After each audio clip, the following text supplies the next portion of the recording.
Today on Spellz, you'll need some newspaper, a glue stick, safety scissors, a spoon, and a handkerchief.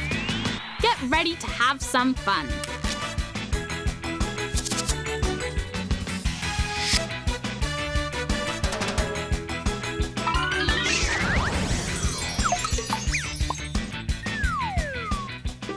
No doubt young viewers are asking, why is Fair Bridget talking this way? Heed my word, for I shall tell you today. Today's show is about magic and acting skills. We're sure to have fun and plenty of thrills. For just as this fruit is truly an orange, today we will... Hey, Bridge. Oh, Hey, Jay. Hi, everyone. Jay, what rhymes with orange? Door hinge? I don't know. I got no clue. See, that's a problem, because I was trying to show our friends how acting skills can be really useful, and, well, I want to wrap it up so we can get going with the show. Maybe I can help. Okay. Alas, I don't know a rhyme for orange, which really is quite tragic. But come hither, my friends. Let's stop wasting time, and instead, let's make some magic.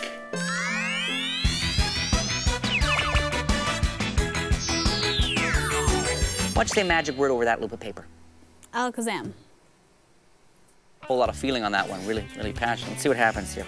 If I cut this, let's see, if I cut this strip, see if anything interesting happens here, maybe. Well, I got two little loops, but not a lot really happened there. Let's try again, little bit more passion. Alakazam. I felt something there. Okay. That time I felt something. I mean, again, we're still just talking about a loop of paper here. Alakazam, that was good. I like that one. And like I said, it sounded like you put some feeling behind that one. Let's see what happens with this. Oh. Cool. Okay, I think that was pretty cool, huh? I mean, okay, so let's try the last one. A lot of feeling. Let's see. Okay. Abracadabra. Now that one I felt. I'm sure this time there's something going to happen here. Well, it sounds to me you have definitely been practicing them. A little bit. Let's see here. Wonder if what's going to happen. The thing about magic words, you never know what exactly is going to happen. And whoa! You have been practicing. Here is how you do it. For this, get a sheet of newspaper and cut 3 strips, about an inch thick each, okay? It can be an inch and a half, doesn't really matter. 3 strips. I'm gonna need a pair of scissors, of course, to do that, and some glue, and a piece of paper. Now, get the glue and put a little glue on one end of one. Come up, and on the first strip, you've done nothing special, okay? That's the first one. The second one, gonna put a little glue on one end. And before you connect the loop up, give it 1 twist. All right? Then glue that shut. So it's got 1 twist in that loop. First loop, second loop, the last loop, you're gonna give it a little more glue again on one side. You're gonna give it 1, 2 twists. All right? And then glue that up. So that's all your secret preparation done. Now you start with this one, and you're then just start cutting. And not surprisingly, it's a nice little image. You get 2 little rings, okay? That's sort of just warming up. When you cut the second one, with this second one, you get this beautiful double link circle, which is so magical, totally different than the first one. And with the last one, you get this super long circle. So it's neat that from the 3 different loops of paper, you get 3 different magical effects. All right, Jay, say a magic word. Let's try it.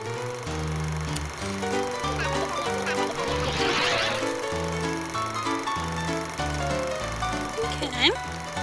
All right. Why don't you say another magic word? That had a bit more to it.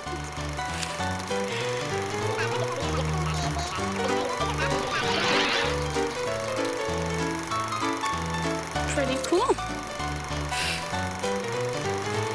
All right, one more. I felt that one.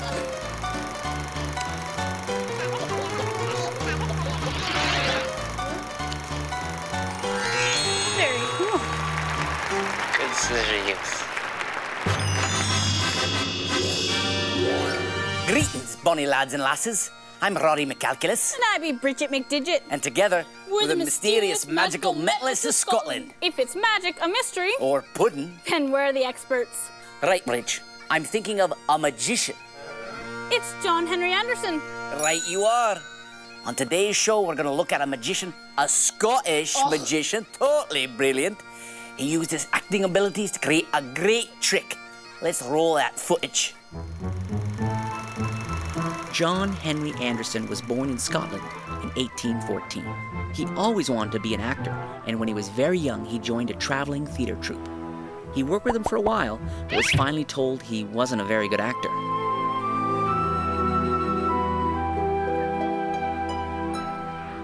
Luckily, he also had a talent for performing magic. Combined with what he learned in the theater, his shows became big hits. He's one of the first magicians to move his show from the fairgrounds to the theater, where he performed one of the most famous magic tricks of all time. While on stage, he showed the audience his empty hat. And then he reached in and pulled out a rabbit. It was a huge crowd pleaser. Oh, totally brilliant. Roddy, the pipes are calling. Aye, they are.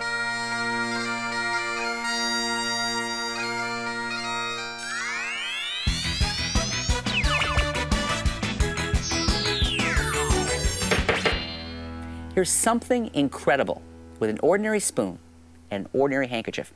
Bridget, I'm gonna need your help. I'm gonna gather up the corners here, like this, and you hold on to the corners like that. I'm gonna try to influence the spoon even while it's inside the handkerchief. There. Lower it down to the table, the handkerchief. Watch. Open it up, because impossibly, you'll see that now the spoon is completely bent. Here is how you do it. The handkerchief is ordinary and the spoon is ordinary. What people don't realize is when you cover up the spoon, at the same time, you're gonna bend the spoon with your left thumb. Okay. Now, let's look at the way you hold the handkerchief. It's important that the handkerchief is on your hand with a corner of the handkerchief kind of pointing out at the front. Because when you bring that up, that's gonna give you what's called the cover. So nobody can see what your other hand is gonna be doing, okay? Now let's remove the handkerchief for a second, because I want you to see this is the way you're gonna hold the spoon, okay? The handkerchief is gonna be there, but if you imagine the handkerchief was invisible, this is the way the grip would be. For just a second, as you bring the corners up of the handkerchief, the left hand is gonna hold the spoon like this and push forward. Okay. So that's the key grip. Right. The base of the spoon is here, you're pushing down there, and all that happens under the cover, as I said, of pulling the first corner up. You've done the bend, then you gather the others, so it is already bent now. So the rest is the fun of presentation, make some funny sounds, they lower it to the table, they open it up, and impossibly they find the spoon is bent. All right, Jay, here's something with a spoon and a hank. Wrap it all up. Can you hold on to that for me? Sure can. Boogly, boogly, boogly, bop. All right, you can put that down on the table. Now let's open it up.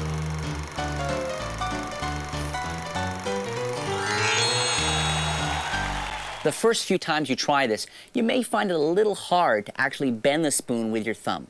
So a great way to get your thumb a little stronger is actually to get a wooden spoon. Put that in your hand and practice the move pressing the thumb against the wooden spoon, and you'll find pretty soon you've got a really strong thumb. What do you have for us today? Well, today I have a magic pad, which is really great to help with your performance. All you need is some fabric. So here I've got a pillowcase, napkin, face cloth. You really don't want to decorate it too much. You don't want to distract from your performance. So just maybe do like a border. So you can do like a stripe Like Now, that. professional magicians use these kinds of things all the time, Yeah. and they actually call them close-up pads. Okay. And they're great for a lot of things because, first off, when you've got this cloth on a table, it's like a little stage. Right. And it's sort of, everyone focuses on that and inspires a great performance from you. So professional magicians use these all the time.